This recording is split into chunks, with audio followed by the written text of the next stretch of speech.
उसके बाद में खुले आकाश में चले जाइए। खुले आकाश के नीचे इसलिए जाना है कि 3 बजे से लेकर के 4 बजे, 4:30 बजे तक वातावरण में इतनी अधिक ऑक्सीजन होती है, इतनी अधिक ऑक्सीजन होती है कि जितनी ऑक्सीजन उस 1-1.25 घंटे के भीतर होती है, पूरे दिन के 23 घंटे में भी उतनी ऑक्सीजन जो पूरे दिन की मिला ली जाए तब भी उतनी ऑक्सीजन नहीं होती है वातावरण में।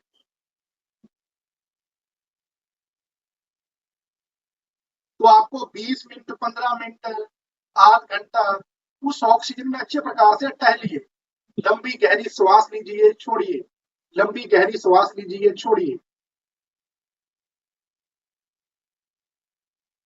आपकी जितनी भी नसें हैं जो आप प्राणायाम करके भी नहीं खोल पाते हैं, वो सारी की सारी अपने आप ही खुल जाएं, बिना जोर जबरदस्ती किए। और ऊपर से आप इतनी ऑक्सीजन कंज्यूम कर लोगे, ग्रहण कर लोगे, जितनी कि आपके शरीर के लिए दिन भर के लिए पर्याप्त है। आपका शरीर कब थकता है, कब उसमें उसको ऊर्जा की कमी महसूस होती है, मतलब कमजोरी महसूस होती है, कब उसको नींद आती है, जब उसमें ऑक्सीजन की कमी हो जाती है। इंसान तो बूढ़ा और बीमार भी तभी होने लगता है जब उसके भीतर में जो उसके सेल है ना, बहुत प्रकार के छोटे छोटे जो सेल है वो हमारे भीतर में बनते हैं, रेड, ब्लैक, बहुत प्रकार के। अब तो आप लोग ज्यादा मेरे से पढ़े लिखे, आप लोगों को ज्यादा जानकारी होगी।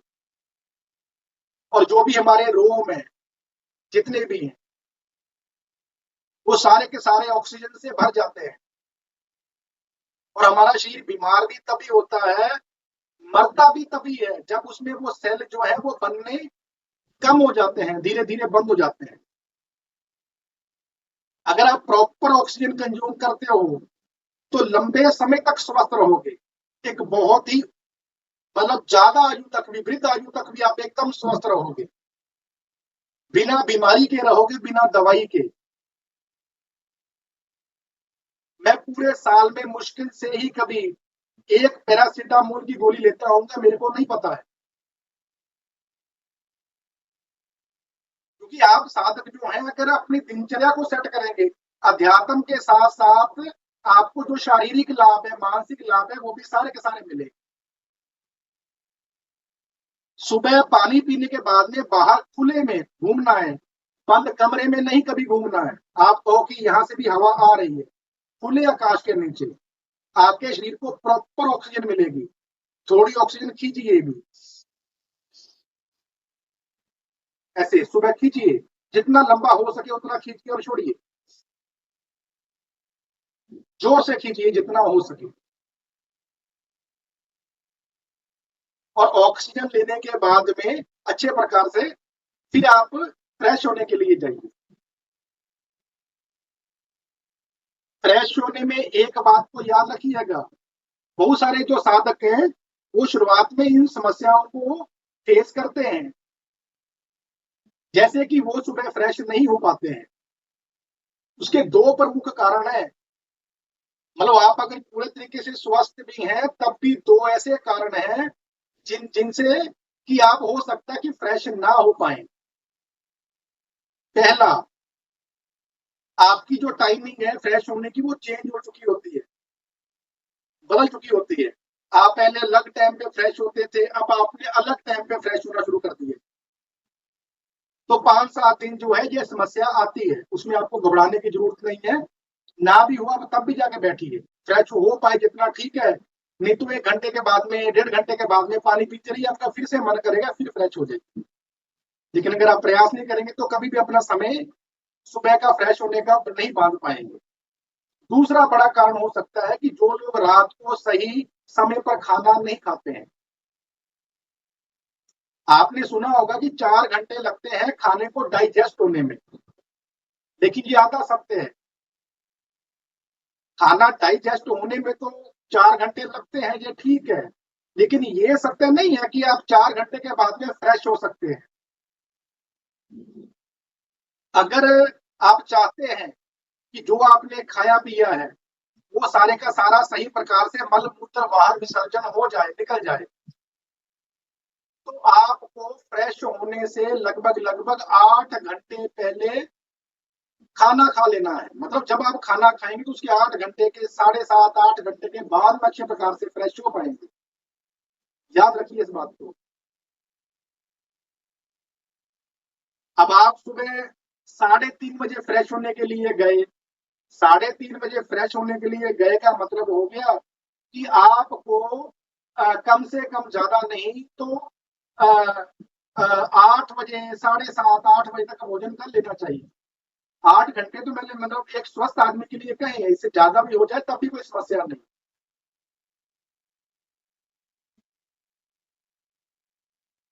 ना भी अगर कोई सुबह सुबह फ्रेश हो पाए, कोई और समस्या भी हो साथ के साथ में, वो मैं देख लूंगा, मेरे को बताना।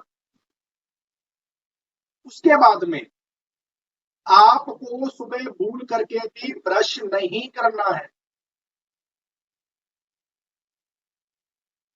सुबह के समय का जो वातावरण होता है ना आपके शरीर का, वो ऐसा होता है कि आप अच्छी बुरी जो भी चीज ग्रहण करते हैं उसका प्रभाव आपके शरीर पर बहुत ज्यादा गुना होता है। कहने का मतलब है कि आप अमृत ग्रहण करें अथवा विष ग्रहण करें, जितना नॉर्मल दिन में आपके शरीर पर उसका प्रभाव होता है, उससे कम से कम 4 गुना ज्यादा प्रभाव होता है। क्योंकि आजकल का जो इंसान है वो आधुनिक हो चुका है। अब आधुनिकता के कारण वो अ, दातुन वगैरह तो करता ना है, वो ब्रश और कोलगेट करता है।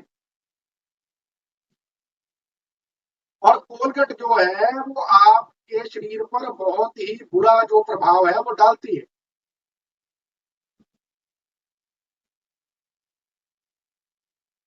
खुद डॉक्टर भी अब तो कहते हैं कि कोलगेट से कैंसर होता है। उस समय आपका मुख बासी होता है, पेट खाली होता है। आपके जो आप अगर बहुत ज्यादा समझदार बने कि हम तो कोलगेट को कभी अंदर तो निकलते ही नहीं है, निकलने की जरूरत नहीं है। आपकी जो जीवा है इसमें हजारों छिद्र हैं। जब भी आप कोई चीज उसके साथ में टच भी करते हो ना, तो वो ग्रहण कर लेती है उसको। आपके शरीर के अलग अलग जो अवयव हैं, जो हिस्से हैं, उन तक पहुंचा देती है, अपना काम वो कर लेती है। सुबह केवल कुल्ला कीजिए, सादे पानी से, नॉर्मल तरीके से, मुंह से अच्छे प्रकार से ऊपर को मुंह करके गरारे कीजिए, कुल्ला कीजिए, हो गया। ब्रश भूल के भी नहीं करना है कभी उस समय में। फिर आप नहीं भी होने वाले होंगे तब भी रोगी हो जाएंगे। उसके बाद में स्नान कीजिए। स्नान में साबुन का प्रयोग नहीं करना है सुबह सुबह। आजकल हर एक के घर में फुहारा लगा हुआ है, नहीं है तो बाल्टी में पानी डालिए, तब भी कोई समस्या नहीं है। पानी डालिए, अपने एक एक शरीर के अंग को अच्छे प्रकार से मलिए, अच्छे प्रकार से रगड़िए, हर एक अंग को, कोई अंग छूटे ना। 5-7 मिनट अच्छे प्रकार से पानी डालते रहिए और मलते रहिए, 10 मिनट मलते रहिए। उसके बाद में कोई भी एक कॉटन का साफ टॉवल लीजिए। जैसे ये कॉटन है ना, आजकल सिंथेटिक के टॉवल भी आते हैं, नहीं, जो प्योर कॉटन का टॉवल हो और जिसमें ऐसे रोए बने हुए हो, वो टॉवल लीजिए। अच्छे प्रकार से अपने शरीर को पोछिए उससे अच्छे प्रकार से। आपके शरीर के जितने भी रोम हैं जो बंद हो गए हैं, वो धीरे धीरे खुल जाएंगे। फिर आप थोड़ा भी कुछ भी करेंगे तो आपको पसीना आएगा अच्छे प्रकार से। साबुन से क्या है कि जब आप सुबह सुबह भी साबुन लगाओगे, साबुन तो किसी भी समय लगाओगे आप, उससे आपके जो शरीर के रोम है वो बंद हो जाते हैं। तो सुबह तो भूल करके भी कभी भी साबुन का प्रयोग करना ही नहीं। बहुत ज्यादा हो तो शाम को करना। जब आप पानी से अच्छे प्रकार से नहा लोगे ना, तो शरीर से बदबू नहीं आएगी। साबुन कितना भी लगा लो तब भी बदबू आएगी। इसके लिए हफ्ते में 2 बार लस्सी से या दही से स्नान कीजिए। भाई ये है कि दही को पहले 5-6 दिन बासी कर लीजिए, उसके बाद स्नान कीजिए। सारा पूरे का पूरा शरीर अच्छे प्रकार से मलिए, उससे नहाइए।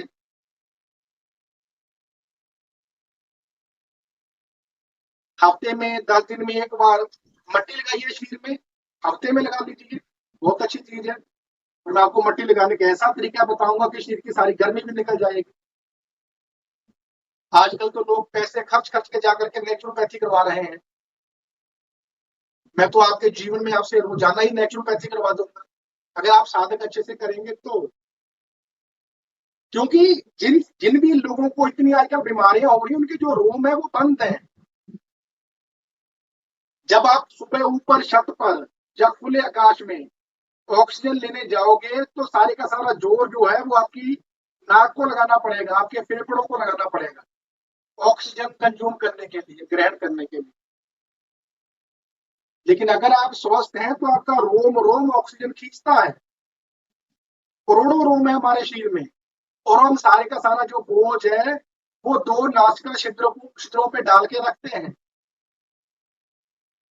इसलिए जो साधु होते हैं वो 60 वर्ष की आयु में भी 18-20 वर्ष के लड़के से ज्यादा दौड़ भाग लेते हैं, ज्यादा स्वस्थ होते हैं, क्योंकि उनका जो शरीर होता है वो भीतर तक स्वस्थ होता है। और आजकल के जो लोग हैं उनके तो 16-17 साल की आयु में ही बाल सफेद हो जाते हैं। मैंने आज तक अपने बालों में कोई कलर नहीं लगाया, 41 वर्ष की आयु हो चली है, बाल पूरे के पूरे काले हैं। कोई शैम्पू, कोई कंडीशनर कभी नहीं लगाया मैंने अपने बालों में, कोई खास तेल नहीं, कोई कलर नहीं।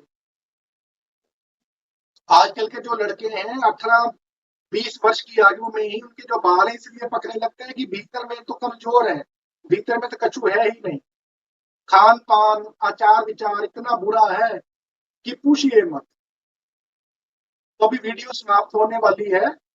आप साधक जो है वो मेरी बताई गई बातों को अच्छे प्रकार से समझे होंगे। ये मैंने आपको सुबह उठने का कि कितने बजे उठना है, और उठने के बाद में सुबह जब आपका सेशन होगा 3:58 पर, उससे पहले आपका क्या नियम होना चाहिए वो मैंने आपको बता दिया। और सारे काम निपटा करके 3:50 पर आकर के अपना आसन वगैरह, कैमरा वगैरह सेट करना शुरू कर दीजिए, ताकि आप समय से जो है वो सेशन ज्वाइन कर पाए। मैं खुद भी 3:50 पर अपना सारा कैमरा वगैरह, मैं तो 3:45 पर ही सेट करना शुरू कर लेता हूँ। 3:45 तक मैं एकदम फ्री हो लेता हूँ। तो जितनी भी मैंने दिनचर्या बताई इसका आप पालन कीजिए। मैंने आपको ये भी बताया कि क्यों जितने भी जंगलों में, पहाड़ों में, कंदराओं में, कुछ कुछ आश्रमों में भी जो सही वाले साधु बैठे हैं वो बहुत अच्छे तरीके से आचार विचार और व्यवहार का पालन करते हैं। कोई इसमें थोड़ी सी आनाकानी करे उनका शिष्य है तो उसको बहुत डांट लगाते हैं। आप कभी मेरे गुरु जी से नहीं मिले हैं, तो आज भी छोटी सी गलती अगर आचार विचार और आहार में हो जाए ना तो बाहर निकाल देते हैं। और आजकल का इंसान इसको इतना लाइटली लेता है, समझता ही कुछ नहीं है इन चीजों को। वो सोचता है कि मैं शरीर से ही चेतना को पकड़ लूंगा, आत्मा को पकड़ लूंगा और जान लूंगा। पहले अपना भीतर तो साफ करना पड़ेगा ना। भगवान कृष्ण जी भी कहते हैं कि पहले हमको अपना अंतःकरण ठीक करना पड़ेगा। अंतःकरण ठीक है तभी हम सही प्रकार से जो साधना है वो कर पाएंगे, क्योंकि यही साधना है, 1 घंटे की साधना नहीं है। ये जो भी हमारे हमारी हमसे जो कर्म हो रहे हैं, जो भी हम कर रहे हैं काम, खा भी रहे हैं, पी भी रहे हैं, लोगों को धोखा भी दे रहे हैं, झूठ भी बोल रहे हैं, जो भी कुछ कर रहे हैं, ये सारे के सारे हम लोग पूजा ही कर रहे हैं, पाठ ही कर रहे हैं, एक प्रकार से मानिए तो साधना ही कर रहे हैं। बस ये है कि वो नेगेटिव साधना में लगे हुए हैं हम लोग, इसलिए परिणाम भी हमको नेगेटिव ही प्राप्त होते हैं।